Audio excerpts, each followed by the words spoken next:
দেশের প্রধানমন্ত্রী নরেন্দ্র মোদী রামলালার মন্দির প্রতিষ্ঠা করার জন্য প্রধানমন্ত্রীকে ধন্যবাদ জানিয়ে আগরতলা পুর নিগমের মেয়র দীপক মজুমদার সহ সকল কর্পোরেটররা বৃহস্পতিবার আগরতলা প্রধান পোস্ট অফিস থেকে চিঠি প্রেরণ করেন দেশের প্রধানমন্ত্রীর উদ্দেশ্যে ধন্যবাদ জানিয়ে।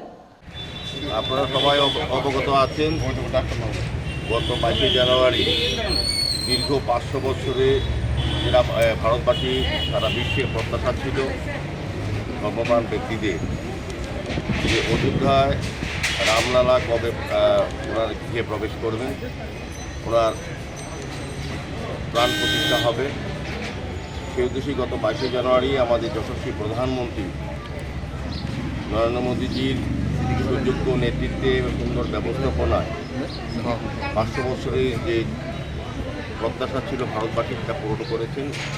22 জানুয়ারি অযোধ্যায় রামলালা প্রাণ প্রতিষ্ঠা হয়েছে, অযোধ্যায় রামলালার নীতিগৃহে প্রবেশ করেছেন। সেই উপলক্ষে সারা দেশের সঙ্গে, সারা বিশ্বের সঙ্গে, সারা রাজ্যের সঙ্গে আগরতলা পৌর নিগমের আমরা যারা কর্পোরেটররা আছি তারা প্রধানমন্ত্রীকে এই ধন্যবাদ জ্ঞাপন করে আজকে আমরা চিঠি প্রেরণ করছি। এর আগেও আমাদের আগরতলা পৌর নিগমের কর্পোরেশন থেকে, কাউন্সিল থেকে আমরা সকলে মিলে আমরা ধন্যবাদ জানিয়েছিলাম। আজকে আমাদের প্রত্যেকটি ওয়ার্ডে আমাদের 56 জন কর্পোরেটর নিজেরা ব্যক্তিগতভাবে স্বাক্ষর করে প্রধানমন্ত্রীর উদ্দেশ্যে চিঠি প্রেরণ করেছেন, ধন্যবাদ জ্ঞাপন চিঠি দিয়েছে। আমরা প্রধানমন্ত্রীর কাছে কৃতজ্ঞ যে আমাদের বহুদিনের চিন্তা ভাবনা এবং প্রত্যাশাকে মান্যতা দিয়ে সমস্ত প্রতিকূলতাকে দূরে সরিয়ে রেখে ভারতবাসীর যে চিন্তা ভাবনা বা যে ইচ্ছা ছিল সমস্ত ব্যক্তি, সমস্ত জনগণের সেটা পূরণ করেছেন।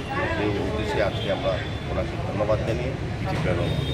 আমরা আশা করব প্রধানমন্ত্রীর নেতৃত্বে আগামী দিনে বিশ্বগুরু আসন ভারত পাবে, বিশ্বাস থেকে আমরা আজকে